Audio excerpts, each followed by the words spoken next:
Halo, assalamualaikum teman-temanku, sahabat-sahabatku, saudara-saudaraku, sesama penderita GERD, anxiety, dan asam lambung, dimanapun teman-teman semua berada, baik yang sudah sembuh ataupun teman-teman yang sekarang masih dalam proses berjuang, semoga dimudahkan untuk proses kesembuhannya.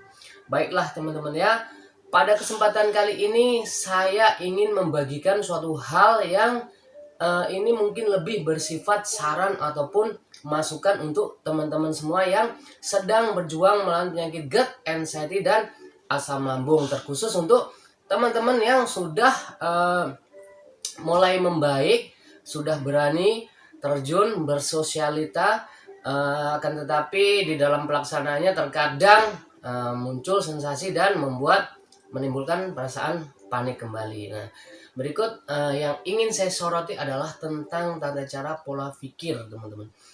Pola pikir ini perlu saya jelaskan kepada teman-teman karena di dalam pengalaman saya dulu, pola pikir ini pengaruhnya sangat besar sekali untuk proses kesembuhan dan proses kekambuhan. Nah, jadi yang tiba-tiba teman-teman sedang enjoy bersosialita, sedang enjoy intinya beraktivitas begitu kan, tiba-tiba muncul sensasi.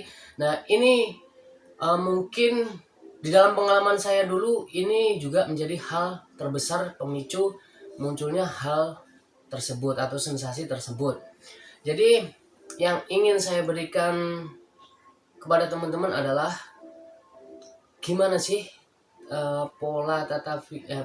tata pola pikir saya dulu pada saat masih berjuang, khususnya pada proses yang sudah beranjak membaik dari penyakit ini. Jadi begini teman-teman ya. Saran saya kepada teman-teman, jangan terlalu memporsir pikiran ataupun kemampuan otak kita. Sekalipun itu adalah hal sepele. Contohnya, ketika kita lupa menaruh kunci motor begitu kan, anggaplah kunci motor kita lupa taruh. Jangan lantas kita memporsir otak kita, waduh di mana ya saya taruh, udah biarkan aja. Itu ketika teman-teman memaksa otak teman-teman untuk mengingat, nanti yang ada teman-teman semua sensasinya timbul. Itu yang sering saya alami dulu teman-teman. Jadi makanya saya ingin memberikan masukan ini kepada teman-teman supaya teman-teman itu menyayangi kemampuan otak yang masih rapuh lah teman-teman. Saya ibaratkan masih rapuh. Jadi kebiasaan kita itu kan pada saat normal dulu, pada saat waktu masih sehat, kita itu seringnya mengaplikasikan kemampuan otak kita dengan tindakan kita itu komposisinya 50% 50%. Jadi imbang begitu kan. Sebelum bertindak kita memikirkan hal yang mau kita perbuat, kemudian baru aksi. Nah, di situ aplikasinya 50% 50%. Nah, pada kondisi saat kita masih sakit begini teman-teman, saya sarankan kepada teman-teman kalau bisa porsi untuk otak kita itu kasih 10% aja.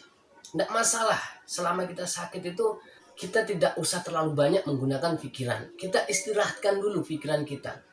Lantas kita dalam aktivitas kesehariannya seperti apa? Kita gunakan naluri aja. Kalau memang kita mau lapar kita makan, haus kita minum, kita cari barang tidak ketemu ya udah besok nanti ketemu sendiri teman-teman. Dan itu yang saya lakukan ya. Jadi kasarannya tuh begini, taruh aja otak kita itu di rumah. Jadi kita tidak usah kita kunci otak kita ini supaya kita tuh dalam aktivitas itu lebih ke aksi, lebih ke tindakan. Dan kalau memang seandainya perlu menggunakan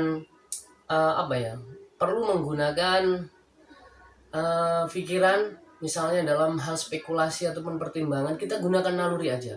Tidak usah kita otak-atik, biarkan otak kita itu istirahat teman-teman. Dan itu yang saya lakukan dulu. Kenapa? Karena otak kita ini kaitannya sangat erat sekali dengan lambung kita teman-teman. Banyak orang bilang, dari mana saya dengar ya, mungkin saya pernah dengar istilah begini, mungkin teman-teman juga pernah dengar juga, tapi saya kurang paham ini istilah dari mana ya. Jadi begini, sistem pencernaan itu adalah otak kedua manusia. Nah, teman-teman pasti pernah dengar pernyataan seperti itu, dan itu memang sangat benar sekali teman-teman.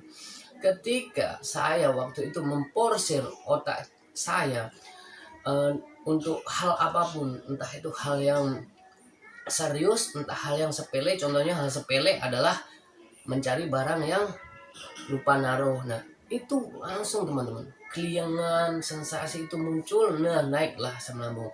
Itu menandakan bahwasanya antara pikiran dan lambung kita itu kaitannya sangat erat sekali. Nah, makanya saya sarankan untuk teman-teman di sini supaya tidak terlalu memporsir pikirannya. Biasanya ini sering terjadi pada teman-teman yang mungkin sudah berada di dalam fase kesembuhan sekitar 70-80%. Ya, intinya yang sudah berani keluar rumah, sudah berani bersosialisasi, sudah berani menatap hari-hari di luar.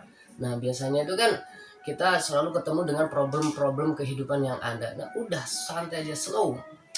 Nggak usah terlalu banyak mikir, perbanyak aksi. Jadi di sini saran saya, pertajam naluri, kurangi berpikir, langsung aksi aja bos. Jadi hasilnya itu urusan yang di atas, yang penting kita sudah berusaha. Intinya kita eksekusi aja, apapun itu intinya kita langsung aksi aja, nggak usah terlalu banyak mikir.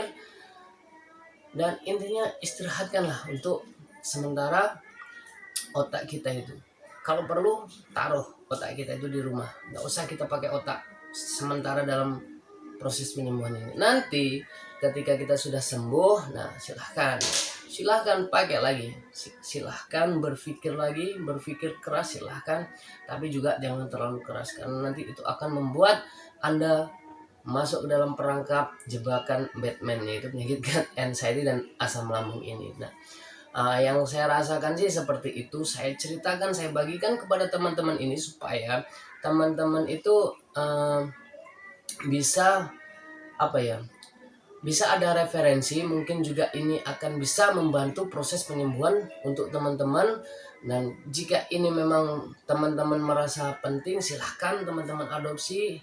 Akan tetapi jika teman-teman merasa bahwa informasi ini tidak bermanfaat, ya silahkan saja. Kita semua kan di sini sifatnya menceritakan pengalaman yang dulu saya lakukan, karena tidak semua pengalaman yang saya rasakan itu akan sama dengan pengalaman yang teman rasakan. Tetapi pada garis besarnya penyakit ini semuanya sama.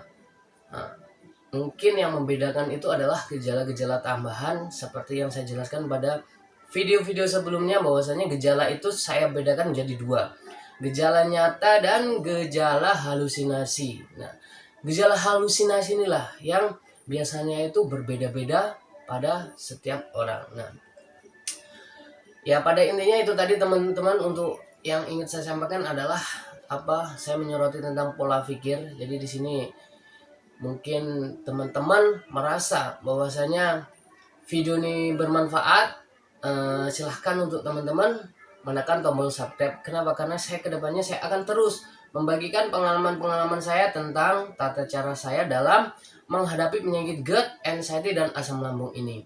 Ya mungkin saja dari sekian banyak nantinya pengalaman yang akan saya bagikan, ada satu, entah dua, entah tiga, entah empat, mungkin juga semuanya ada yang bisa sedikit membantu kesulitan teman-teman dalam menghadapi penyakit gut, anxiety, dan asam lambung ini. Nah, mungkin ini yang ingin saya sampaikan teman-teman ya.